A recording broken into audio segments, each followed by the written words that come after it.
Hello दोस्तों। आप सभी कैसे हो? आशा करता हूँ बहुत अच्छे होगे। और आज पढ़ाई की चीज़ों को छोड़ के थोड़ा पॉलिटिक्स में थोड़ा सा बात कर लेते हैं। अभी पूरे एक महीने से जो भी हम स्टूडेंट्स के साथ में जो भी हुआ आप सभी ने देखा। सोनम सर ने अनशन करके जो भी प्रोटेस्ट चल रहा था उसमें जान डाली। और जो चीज़ें हमने मांगी थी वो शायद हमें मिली भी, बट बहुत देरी से। धर्मेंद्र प्रधान जी ने इस्तीफ़ा तो दे दिया, बट इस्तीफ़ा देते देते बहुत देर कर दी। अगर ये शुरू में ही इस्तीफ़ा देते तो शायद लोगों की नज़र में या स्टूडेंट्स की नज़र में एक अच्छे मंत्री के रूप में आते कि अपनी इन्होंने अकाउंटेबिलिटी समझी और इन्होंने अपने पद से इस्तीफ़ा दे दिया पेपर लीक जो हो रहे हैं उनके चलते हुए। बट इन्होंने अपनी पूरी कोशिश की कि जैसे अभी तक के 12 साल के जो बीजेपी एनडीए की सरकार में किसी ने इस्तीफ़ा नहीं दिया, तो मैं कैसे दे दूँ। इन्होंने खूब कोशिश की कि हाँ आंदोलन ख़त्म हो जाए या एक दिन चलेगा 2 दिन चलेगा। बट ये अभी जो स्टूडेंट्स हैं उनकी ताकत को शायद समझने में इन्होंने देरी कर दी। और जब इनके समझ में आया कि हाँ ये एक दिन 2 दिन 4 दिन रुकने वाले लोगों में से नहीं है, तब इन्होंने जाके इस्तीफ़ा दिया है। इनको अंदाज़ा तभी लग जाना चाहिए था कि वहाँ पे स्टूडेंट्स को जो प्रोटेस्ट कर रहे थे, एक दिन 2 दिन 10 दिन 15 दिन 20 दिन हो चुके, 26 दिन हो चुके। वहाँ पे स्टूडेंट्स के लिए ना कोई अलग से कोई खाना लेके आ रहा था, ना कोई कुछ। सब अपनी जैसे मैनेज कर रहे थे, सभी ने अपने हिसाब से मैनेज किया। पानी, इतनी धूप गर्मी, बार बरसा। और 20 जुलाई को तो जो हालत हुई है वो आपने देखी थी। मतलब इस शांतिपूर्ण प्रोटेस्ट को हंगामे में तब्दील करने की कोशिश बहुत अच्छे से की गई, बट सारी कोशिशें नाकाम रहीं। दिल्ली पुलिस की जो बर्बरता देखी गई वो आपने देखी ली होगी। बाकायदा रील्स बना बना के लोगों ने डाली हैं। अगर यहाँ पे हमारी नेशनल मीडिया होती तो इन चीज़ों को कट करके गायब ही कर देती, अगर बच्चों के पास में फ़ोन नहीं होते। ये तो बच्चों के पास में फ़ोन थे, सभी स्टूडेंट्स के पास में स्मार्टफोन थे, सभी ने जिसको जैसी चीज़ें दिखाई दी उसने ऐसी चीज़ें लोगों को दिखाई। बहुत सारी चीज़ें वहाँ पे गलत भी हुई हैं, बहुत सारी चीज़ें सही तो ना के बराबर ही मान लो। जंतर मंतर का प्रोटेस्ट जो जिसके लिए किया गया था वो हुआ तो, बट खून खराबा, एक बच्ची की मौत भी हो गई। इन सब चीज़ों के बाद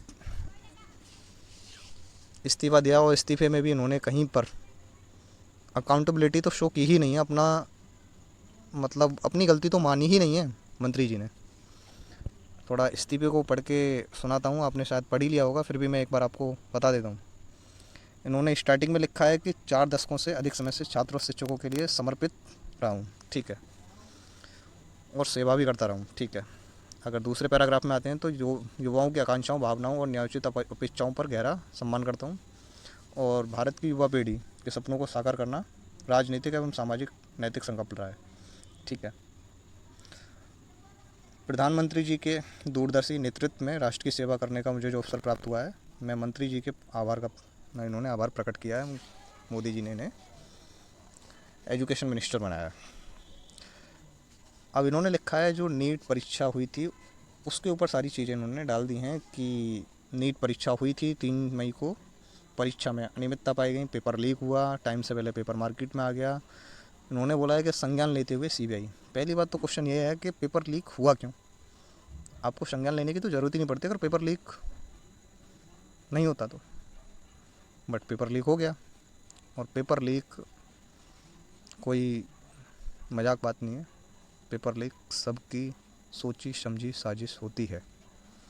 ऐसा नहीं है कि आया और पेपर लीक कर दिया किसी स्कूल ने या वहाँ से। ऐसे बहुत प्री प्लानिंग होती है, कहाँ पे क्या चीज़ें कैसे करनी है, तब जाके होता है।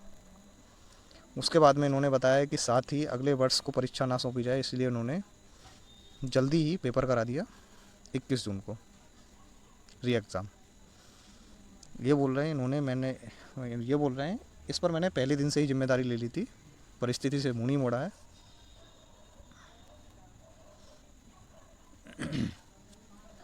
मेरा यह संकल्प था कि मैं मेधावी छात्र की संभावना परीक्षा माफिया के कारण ख़राब नहीं होने दूंगा, मैं साल ख़राब नहीं होने दूंगे।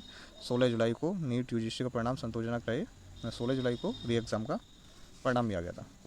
परंतु इस दौरान कई छात्रों को गुमराह करने के लिए जिम्मेदार पदों पर बैठे व्यक्तियों ने बाधा डालने की कोशिश की है, जिससे मन अत्यंत व्यथित हुआ है। अच्छा, और थोड़ा दूसरा ही पढ़ लेते हैं इन्होंने क्या लिखा है। अगला पेज। मैं सदैव प्रजातंत्र की शक्ति में अटूट विश्वास रखने वाला रहा हूँ। अच्छा, तथा युवाओं की आकांक्षाओं, सपनों, अपेक्षाओं पर गहरा सम्मान करता हुआ आया हूँ। वे केवल भारत का भविष्य ही नहीं बल्कि एक नए विकसित भारत के निर्माता और भविष्य के शिल्पकार भी हैं। मंत्री जी, जब आपको इतनी ही चिंता थी तो ये पेपर लीक इतने 10 सालों में 70 से ज़्यादा पेपर लीक हुए हैं, और जो आपके टाइम में पेपर लीक हुए, जब आपको इतनी ही चिंता थी तो कम से कम पेपर लीक को रोकने की कोशिश तो करते।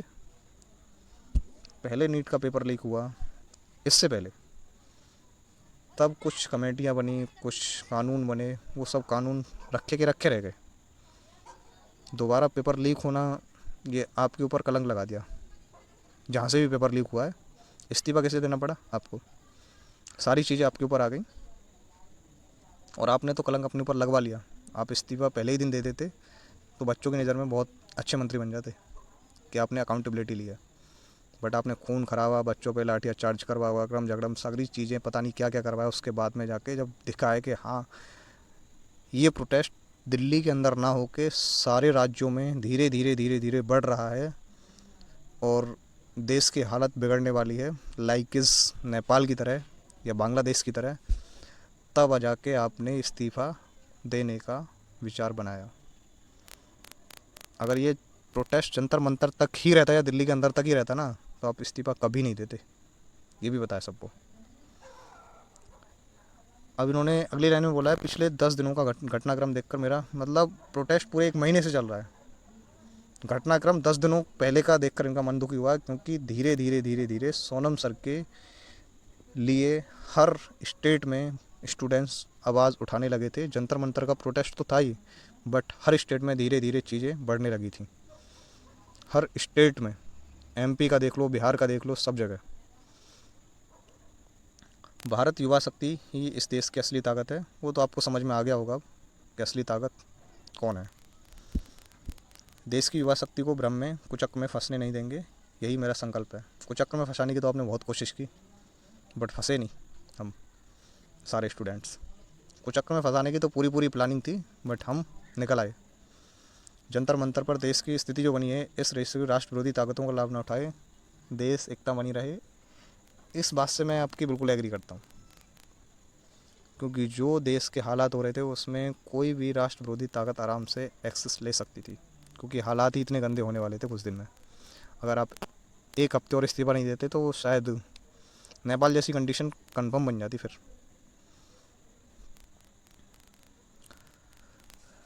इन्होंने सारी चीज़ें बताई और कुछ चीज़ें मैंने उसमें बताई। अगर आप सभी को मेरी बातों को सुन के कुछ चीज़ें दिमाग में आई हों तो उसे कमेंट करके ज़रूर बताएं। अगर आपको बातें अच्छी लगी हों तो लाइक करें, शेयर करें और ज़्यादा से ज़्यादा लोगों को, अपने दोस्तों को शेयर करें। Thank you so much.